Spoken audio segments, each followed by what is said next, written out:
Okey, kita akan video ini akan menerangkan tentang combo B. Combo D ya. Jadi combo D ini adalah kombinasi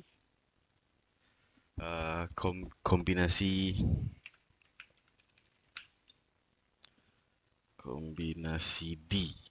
Okey, dalam buku kita dah menerangkan secara terperinci apakah itu kombinasi D. Okey, kita akan bermula dengan TF1. TF1 ni kita pilih, anda boleh pilih apa time frame yang kita nak trade. So dalam MT4 ni ada 9 time frame. Kalau kita nak fikir semua time frame, kita akan pening dan tak tahu nak mula daripada mana. Okay? Jadi TF1 ni kita pilih re-entry juga, setup. Tugas kita mencari setup re-entry di TF mana yang kita nak trade. Tapi TF2 tak semestinya kita entry di situ. Okay? TF2 iaitu TF di bawah dia. Kita nak CSM, okay? CSM ataupun momentum. Keadaan momentum, okay? Keadaan momentum. Ini yang market selalu bagi pada kita. So pilihan-pilihan combo ini dihasilkan daripada pemerhatian apa yang market selalu buat semasa re-entry di TF1. Okay? Yang ketiga, TF ketiga adalah TF untuk kita entry. Okay? TF2 tu kita panggil keadaan ataupun keadaan yang kita nak lihat untuk kita perhati sebelum kita pergi ke time frame ketiga. Okay? Time frame ketiga ni kebiasaannya kita menunggu MHV. Okay? MHV. Ini gabungan yang kita nak. Konsep gabungan ini adalah keseiringan. Okay? Ini adalah kombinasi D. Okay, so sekarang ni kita lihat, okay. Ini adalah kita sentiasa bermula pada signal. Kita kena lihat apa signal yang dia bagi. Macam ni, sah-sah ini adalah CSM cell. Katakan kita bermula dekat sini, re-entry ni kita ambil. Ini adalah CSM cell. Bila ada CSM cell, tugas kita tunggu di MA ni. Dekat MA ni, apa yang kita nak lihat? Kita nak lihat rejection. Ruang kita nak tunggu ni sebenarnya di antara MA 10 dan 5. Okay? 10 dan 5 dan ini adalah candle yang close, tak melepasi. Ini dah berlaku syarat. Ya. Checklist pertama kita, ciri lengkap re-entry ada di time frame 1 ni iaitu daily. Okay? Daily. Sekarang ni kita tak tahu dia boleh turun ke tidak. Ini memang dah jalan. Tapi kalau kita entry kat sini sekalipun, itu agak risiko floating yang tinggi. So kita selepas kita tanda kat sini, okay, ini adalah entry DMA high. Pastikan CS ni tutup dan reject.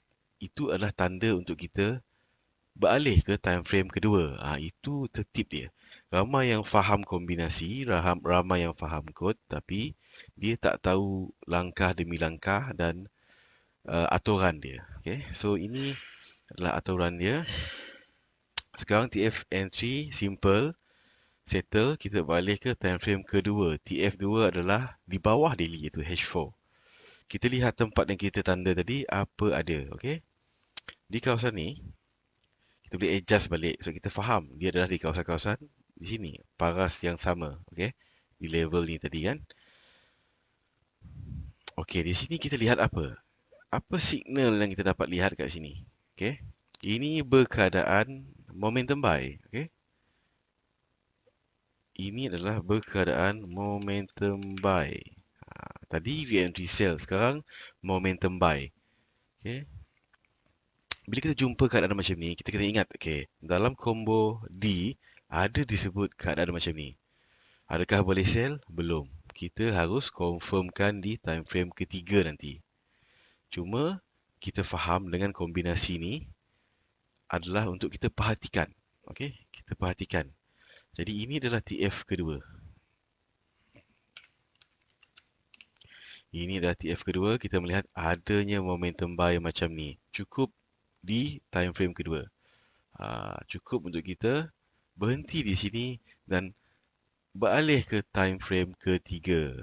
Itu cara kita nak perhatikan daripada TF1, TF2 dan TF3. Okay?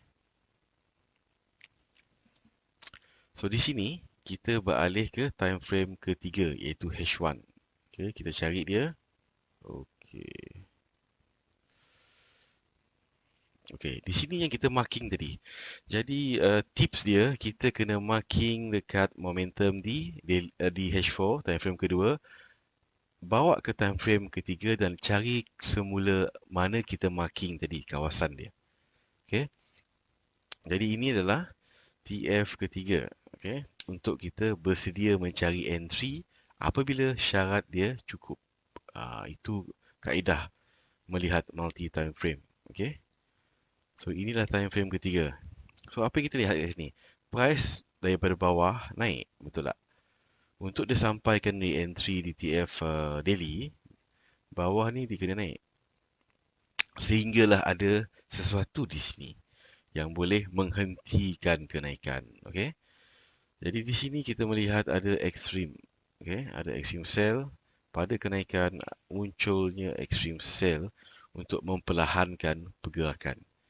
Dan yang paling penting di sini, seni melihat MHV. Okay? Di MHV, kenapa ini MHV? Sebab ciri utama MHV adalah CS tidak berupaya close di luar top BB.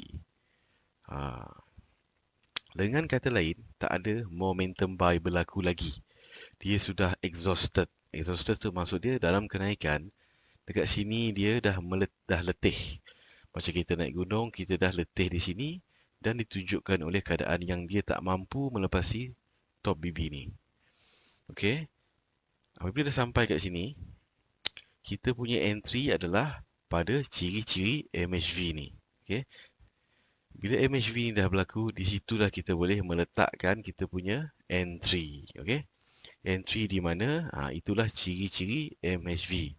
Kalau kita lihat dan mahir ciri MHV, ini adalah keadaan CS reverse. Okey. Reverse telah berlaku di sini. Dan ini adalah candle next ini adalah candle yang retest candle. Ciri MHV kena ingat lagi. Kalau lupa tengok video basic MHV, CS retest untuk kita entry. Okay. Sebaik-baiknya CS retest ini tak melepasi MA. Masa itulah kita lebih yakin.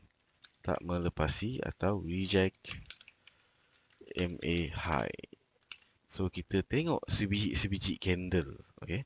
Semakin besar time frame, semakin mudah untuk kita lihat satu batang. So ini adalah H1. Setiap jam kita lihat apa terjadi. So kita nak trade daily menggunakan H1 untuk membuat keputusan entry. Okay. Jadi di sini dah ada keputusan entry kita di kawasan ni. Okay, kawasan ni. Kita tak perlu terlalu sharp di mana. Yang penting kita faham pada keadaan CS retest dan dia akhirnya di reject dekat MA, di situlah kita boleh meletakkan instant order kita. Okey. Kita nak letak satu layer ataupun banyak layer, itu terpulang. Yang penting, perkara paling penting adalah sebelum melakukan entry dan ketika ciri ni lengkap, kita kena lihat di manakah kawasan luar BB dia. Okey. Untuk meletakkan stop loss, kita kena letak dekat luar BB. Okay, di luar sedikit daripada BB ni. Okay, ini adalah BB kan. Kita letak jaraklah sikit-sikit. Okay. Kita bagi dia buffer sedikit. Itu kalau anda nak letak SL. Tujuan kita faham jarak ni untuk kita kira risiko kita. Sebab entry, apabila kita dah entry, entry kita masih valid selagi tak mencecah SL. Itu adalah kaedah pertama, okey. Daripada SL itu adalah kaedah pertama untuk SL. Satu lagi kaedah adalah kita menggunakan konsep pembatalan, okey. SL, okey. Cut loss dengan pembatalan bila ada CSM buy berlaku. Ini adalah kaedah kedua. Okay. Okay. Kita ada dua kaedah untuk cut loss atau stop loss. Dalam BBMA yang unik ya, kalau kita tak nak letak SL siap-siap, kita boleh guna kaedah yang kedua ni. Apabila pembatalan tu berlaku, apakah yang membatalkan MHV? Adakah kalau price naik dekat sini, MHV tu batal? Tidak. Sebab MHV masih berkeadaan MHV selagi dia di dalam BB. Jadi apabila ada momentum buy berlaku, close di luar BB, ada sebatang macam ni yang close di luar BB, itu namanya pembatalan. Jadi SL kita boleh menggunakan konsep cut loss dengan pembatalan idea trading kita, iaitu MHV sell. Okay? So ada dua cara nak letak cut loss, stop loss dan cut loss. Jadi apabila kita dah entry dekat sini, kita dah faham jarak kita, inilah risiko yang kita ambil.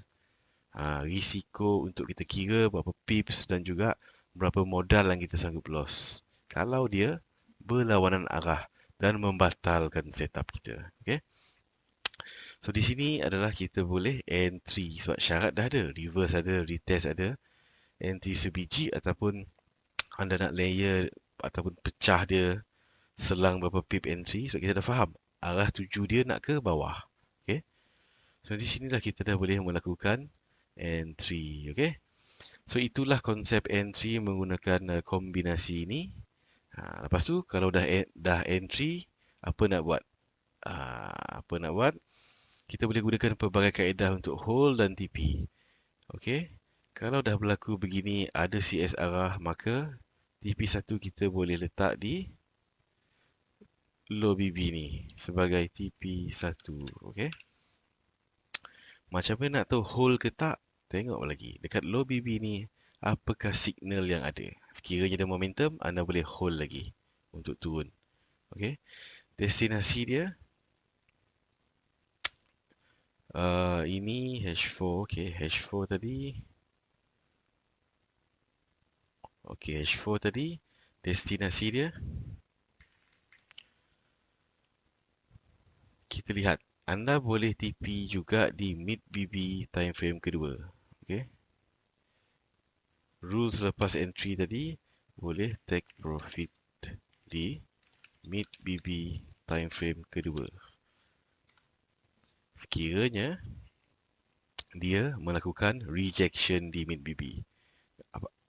Kalau dia melepasi mid BB ni, kita boleh hold lagi. Okay?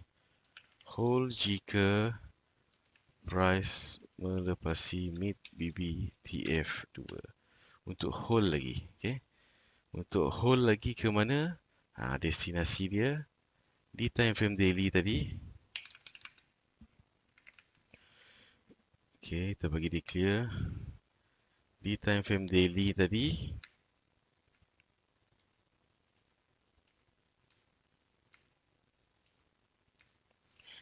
destinasi dia adalah di MA low di daily. Okay. Itu cara kita nak tahu hold TP ataupun hold lagi. Apabila dia dah sampai dekat MA low daily tadi, kita boleh lihat lagi dekat H4. Okay. Lihat lagi keadaan dia. Okay. Ini adalah kawasan MA low TF1. Sebab kita kadang-kadang rasa nak tamak nak hold lagi kan. Ini keadaan dia. Pada ketika ni kita lihat ada momentum sell masih berlaku. Okay. Bila time frame kedua ada CSM sell, maka kita boleh hold lagi kita punya posisi. Okay. So itulah contoh dia macam mana nak entry, di mana kita punya risiko iaitu stop loss atau cut loss dan cara untuk kita cari point-point of take profit dan hold. Jangan lupa juga bagi yang dah faham konsep FIBO bolehlah guna. Dekat sini entry profit kita ada juga ajar bagaimana menggunakan FIBO untuk mencari point-point of TP. Tengok ini TP 1 dia 161, 261, okey. Akhirnya sampai 423. Jadi kita boleh gabungkan kefahaman kita, okey. So itulah kombinasi D iaitu TF1 re-entry, TF2 momentum bertentangan dan TF3 adalah MHV untuk kita melakukan entry. Okey, sekian, terima kasih.